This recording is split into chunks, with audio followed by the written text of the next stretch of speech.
Drones are exceedingly popular today and have become very sophisticated and affordable over the last few years. Drones have some fantastic technology built in too, not just for video and photography, but also for such things as exploring places you can never physically get to, and even drone racing. I'm David Haig from Australian Video Camera and Creative Content. This short video is to help the beginner or someone thinking of buying a drone to understand what the relevant regulations and just plain common sense rules are and mean.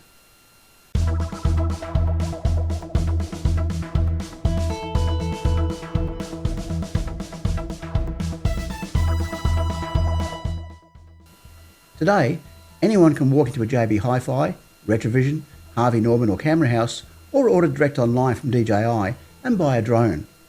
And in Australia, except under certain circumstances, you don't need to get a licence or register your drone. But there are rules that all recreational flyers must follow, or you risk getting some very high penalties. These rules are set and administered by CASA, the Civil Aviation Safety Authority. In this video, I condense these rules and regs into an easy to follow bite-sized chunk to make them simple to understand.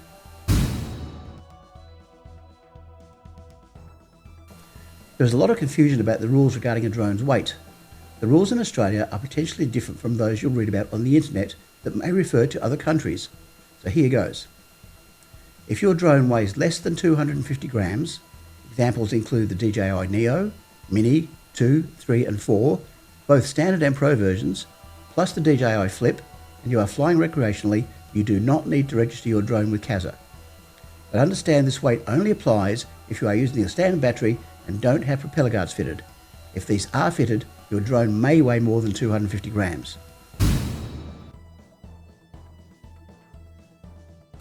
If your drone weighs 250 grams or less, you can fly up to a height of 45 metres within 5.5 kilometres of a controlled airport.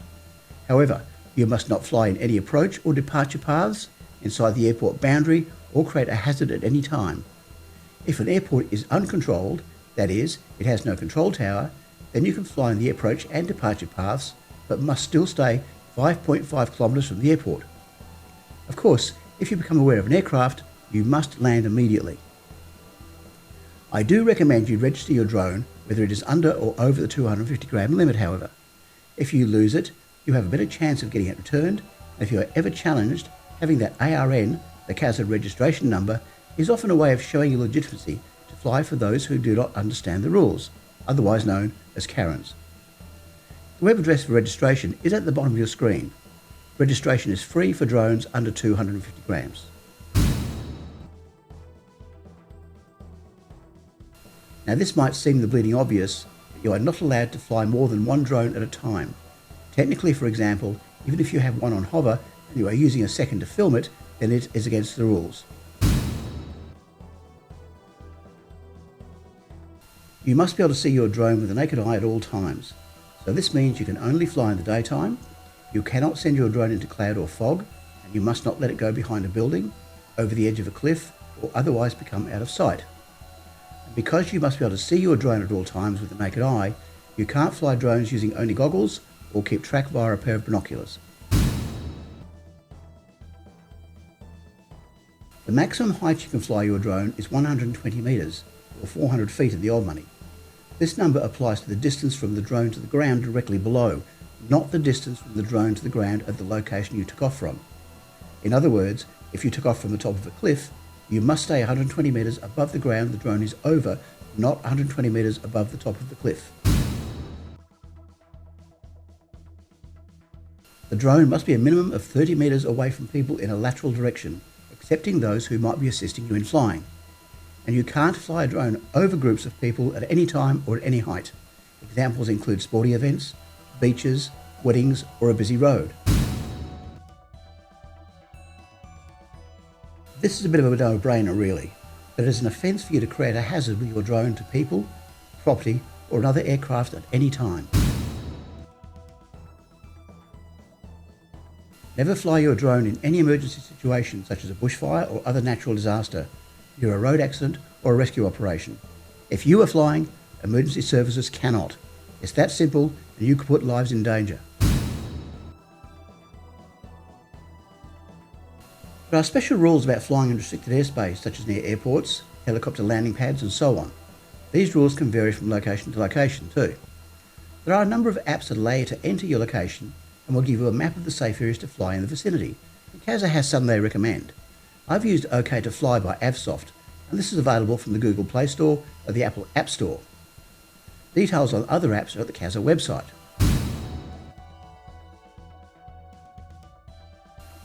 If you are flying a DJI drone, the DJI Fly app can be used and also has a facility to request DJI to unlock a certain area if you have the correct documentation from the relevant authority. For example, to fly at Cocos Island in the Indian Ocean, I need to get a letter from the airport manager. This will grant permission and show me any local rules. I can then forward this to DJI to request they unlock my drone to allow me to fly in restricted locations according to those rules.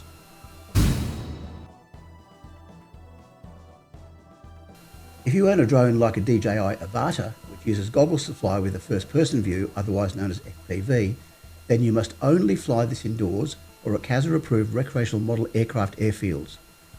One big tip: if you are thinking of getting an FPV drone, I'd recommend you practice using one of the simulators available online. It's well worth the time spent, and even worthwhile if you get a standard drone. Why? Because, and trust me on this, you will crash at some point, and practice makes perfect. And therefore, a second big tip: get drone insurance if you can. DJI, for example, offers a very cost-effective way of getting a drone replacement if you crash and damage your drone or otherwise lose it.